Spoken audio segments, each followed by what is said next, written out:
मुलांना उन्हाळ्यात सुट्ट्या सुरू झाल्या की मुलांचा एकच आवाज असतो दिवसभर. दर 2 तासांनी मुलांचा एकच आवाज, आई भूक लागली, काहीतरी खायला दे. मग त्यामुळे आता अशी आपण पहिली रेसिपी मी टाकली होती ती होती शेंगदाणा चिक्की आणि राजगिरा चिक्की. तर त्यातच ही आता दुसरी रेसिपी आहे, ही आहे चकलीची रेसिपी. तर मग आता ही पौष्टिक रेसिपी आहे. याला मी घरीच भाजणी तयार केली होती आणि घरीच भाजणीचं पीठ मी दळून घेतलं होतं.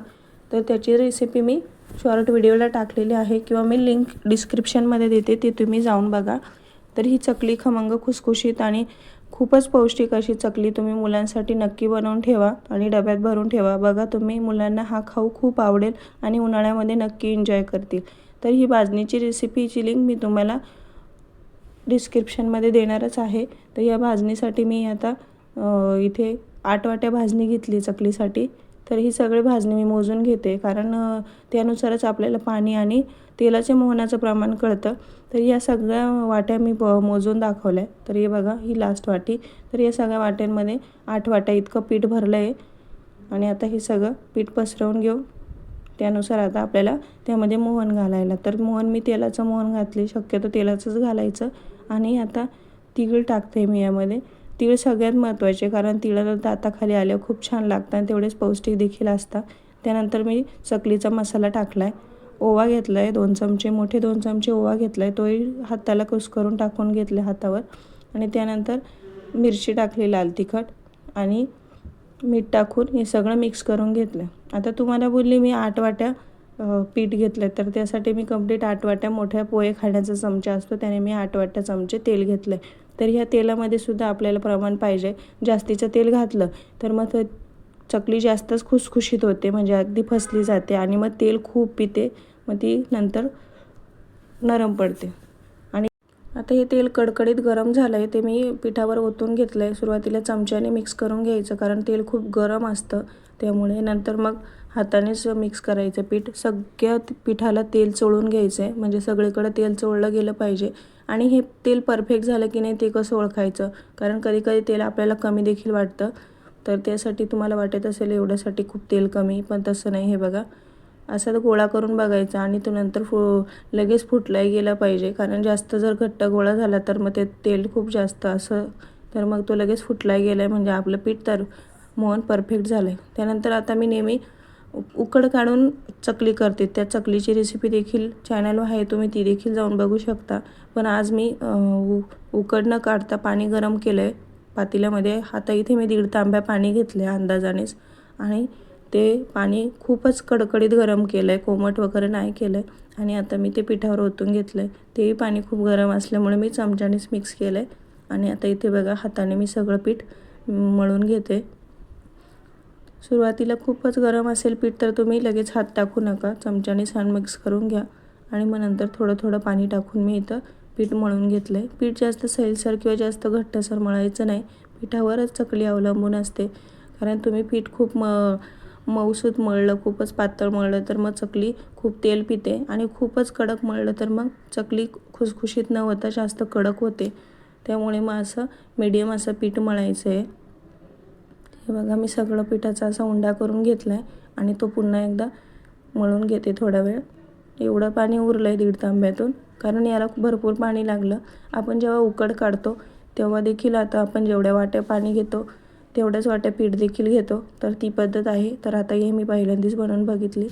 यामधून एक छोटासा उंडा घेतला आहे आणि त्याला थोडंसं गरमच कोमट असं पाणी लावून आणि तो मळून घेतला आहे. बघा तुम्ही, किती छान उंडे. असे सगळे उंडे मी करून आता कापडाखाली झाकून ठेवले. चकलीचा साचा घेतलाय, त्यात आता ही चाळण टाकून घेतली. ते आता रखरखीत बाजू त्याची खाली करायची या चाळणीची, आणि आता साचा बसवून घ्यायचा आहे. त्यामध्ये तेल सगळ्या साईडने साच्याला तेल लावून घ्यायचं आहे. हे बघा, वरच्या भागाला देखील तेल लावायचं आहे असं, म्हणजे त्यामध्ये पीठ चिटकत नाही. आणि आपण जो उंडा बनवला होता तो कापडाखाली किंवा मग एखाद्या टोपाखाली झाकून ठेवा, नाहीतर मग तो कोरडा पडू शकतो. आणि मग एक उंडा घेऊन मी आता साच्यामध्ये भरला आहे, आणि आता साचा सेट करून मी तुम्हाला इथे दाखवते कशा चकल्या बनत आहे. सुरुवातीला एका पहिल्या चकलीमध्येच कळते की आपली चकली कशी झाली आहे, कारण मग चकली तुटली की समजायचं पीठ जरा जास्त घट्ट झालं आहे. आणि जर चकली जास्तच पातळ झालं पीठ तर मग चकली जरा वळायला लूज पडते, जास्त चांगली वळली जात नाही. हे बघा, आता अशा प्रकारे मी चकली तुम्हाला बनवून दाखवली.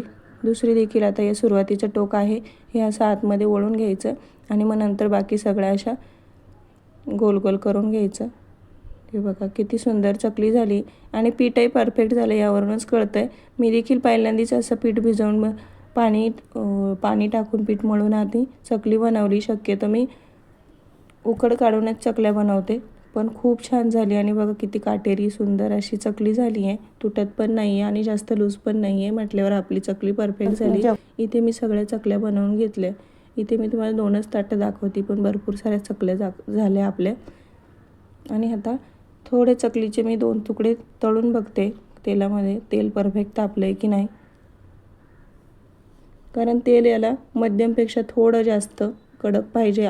मध्यम असलं तरी मग चकली तेल पिते. याला थोडंसं म्हणजे अगदी जास्त नाही, पण 80 ते 90% तरी तेल तापलेलं पाहिजे. आता एक एक करून मी यामध्ये चकल्या सोडते. चकल्या जास्त पण नाही सोडायच्या आहे. हे बघा चकली लगेच सुरुवातीला खाली जाते आणि पटकन वर येते. आता चकली वर आली की मग आपण तेव्हा पलटायची, याला आधीच नाही पलटायची. आणि आता इथे मी थोडा व्हिडिओ फास्ट दाखवते. असं थोड्या थोड्या करून जेव्हा चकलीचे बुडबुडे कमी होतात तेव्हा मग आपली चकली झाली आहे असे समजायचं आणि चकली काढून घ्यायची. बघा किती काटेरी छान असा कलर आला आहे. परफेक्ट आपली चकली तयार झाली आहे. आता तुम्हाला मी आणखीन एक बॅच तळून दाखवते.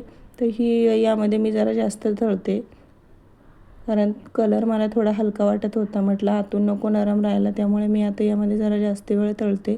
कलर जरा जास्त बदलून देते, चांगली सोनेरी रंगावर होऊन देणारे आणि मग नंतर काढणारे. तुम्ही देखील मुलांच्या सुट्ट्यांमध्ये हा पौष्टिक खाऊ बनवून तयार करा आणि कसा वाटला मला रेसिपी ते नक्की सांगा आणि कसा वाटला खाऊ तेही सांगा.